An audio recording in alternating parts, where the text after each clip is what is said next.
Good afternoon. Thank you so much for coming and speaking to us. I think it's important that in this very divisive era that we're living in, that we have healthy conversations, and I think we've been pretty good at that so far. But I must be candid with you. I definitely disagree with both of you on a lot of things. But ultimately, I look at this presentation you have of brainwashing, and that really talks to truth and credibility. So I think when we think about voting and elections, I think it's important that we have a dialogue about 2020 and the results of it. I mean, President Trump has stated, as well as J.D. Vance, that they did win that election, and they're continuing to make that statement. And on top of that, there's this great sense of conflict, and I'm sure that's true for many independent-minded folks like myself, where Republicans are coming out and saying, we don't support Donald Trump, and not just random Republicans, but Mike Pence, Bill Barr, Adam Kinzinger, many other Republicans that are a key part of what makes the Republican Party what it is today. So I just would love to have a dialogue with you about that. Sure. I'll hand it off to Tulsi. As an independent-minded voter, though, I encourage you to simultaneously look at former Democrats running for the presidency that are joining Trump's campaign. And you would agree that's equally interesting, right? Yeah, I agree. Absolutely. And I must say, by the way, thank you for your service, Tulsi. It's been great, seeing all the work that you've been doing. And my grandfather was in the Air Force, so I appreciate, all that good work. But so I guess that's an important question, is what is it that makes you switch from the Democrats to the Republican, knowing that these, fake elector schemes had happened and the denial of the election? I mean, how do you reconcile the two? Yeah. For me, always, even before I ran for Congress and all the way through to today, I've always been an independent-minded person. My interests have always been for the country and the Constitution and the people first, ahead of any partisan affiliation or politics, which is why during my 8 years in Congress, I was President Obama was in office for the first 4. President Trump was in office for the second 4. And I pissed off my own party when President Obama was in office because I criticized some of his policies when they were warranted. And similarly, when President Trump was in office. He and I don't agree on everything. He knows that, and I know that. We agree on the most important things, though, and that, to me, is really what's at stake in this election. To address the Republicans that you called out who are supporting President Trump, when you look at the through line through all of them, they are part of the warmongering elite uniparty of Washington, period. And they see Donald Trump as the biggest threat to them because he doesn't bend the knee to their interests and to the military-industrial complex. Well, from what they've stated to us, and what I believe is actually more accurate, to respectfully disagree, is that there's this issue of, for example, Donald Trump saying, I want to suspend the Constitution, I want to be a dictator on day one, essential pieces of democracy and the American freedom that we have. Yeah. So these fake elector schemes that happen, that we know happened, right, and we know didn't actually take place, these, mass voter fraud things that happened, these Republicans are actually talking about the democracy at stake. No, and this these is interesting. So we believe that's all just bluster and cover, and I'm going to try to prove it to you. Please do. Okay? I'd love to. Can you find a single person that has gone against Trump that was a Republican that is against the Ukrainian war? That is against the Ukrainian war. Let me think about that. So I don't believe they are against a peace deal, but they are... Can I go a step further? Yes. That is not an enthusiastic supporter of sending arms to Zelensky. Well, I mean, I don't believe that establishes whether or not... I mean, that's an incorporeal It's not a thing that gotcha, you're but let me talking tell you about. what Tulsi's I mean, it kind saying. of is, but go ahead. That's okay. So our belief system, and it's rooted in fact, is that they will cherry pick about Trump exaggerations or things that are widely misrepresented. Not a good use of our time to go through all that, because let's go more macro. Sure. Because foreign policy is really why they hate Donald Trump. Foreign policy is the life force of an illegitimate uniparty in D.C.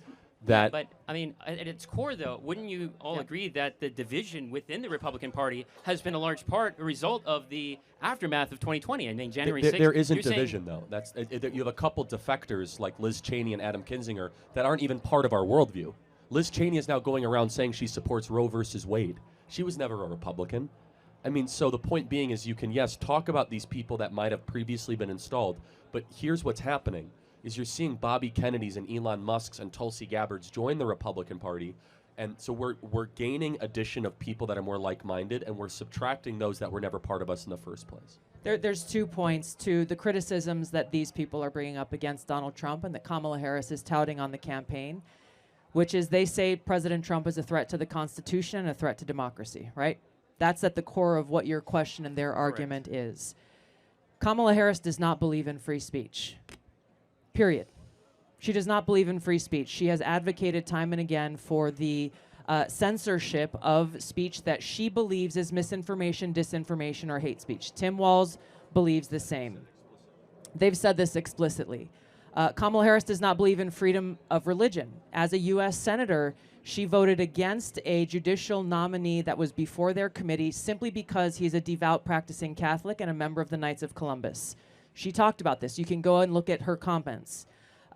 Democracy. This is coming from a Democrat party that tried to get Donald Trump's name off the ballot in over 32 states. How could they believe in the protection of democracy when they are trying to take away voters' rights for us? They can disagree with how people vote, but every one of us has a right to be able to cast our vote. There are many different examples that prove that they do not believe in the Constitution and that their very actions are undermining our democracy, which points out the hypocrisy of their whole argument against Donald Trump. What this really comes down to, and this is important in the last 12 days, 11 days of this campaign, Kamala Harris has given up on debating and contrasting President Trump's actual policies on issues and resorting to name-calling because she knows when it comes to border security, when it comes to the economy, when it comes to foreign policy, when it comes to the cost of living, unfortunately for her, over the last 4 years, she has no record to stand on. Well, I'm just going to make one last point because I appreciate your candor and your opinions. I disagree with the conclusions that you make, but I think we both equally and fairly get to those conclusions. Here's what I'll say simply.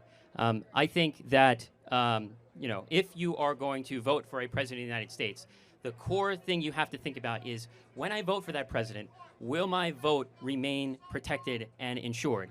And when you're seeing in these multiple Republican-led states a result of the Donald Trump fake elector lie and the election was stolen lie, there's a lot of stymieing of the right to vote. You're seeing polling places closing in Georgia. You're seeing a limitation of access to water in Georgia as well. You got a lot of voter ID laws. We even got a voter ID statute that's going to be potentially passed. I got to cut you off. So tell me why you're against voter ID.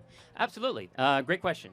So you have to start first with those that have the most difficult time going and voting. For example, native tribal folks. You have poor and disenfranchised folks.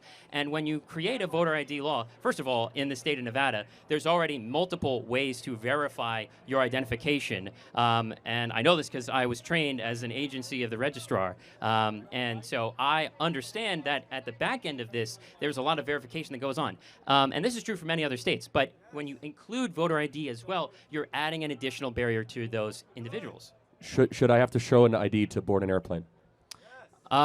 You should have to show an ID, yes. So why do we want to secure the identity of those on airplanes but not those that cast precious votes?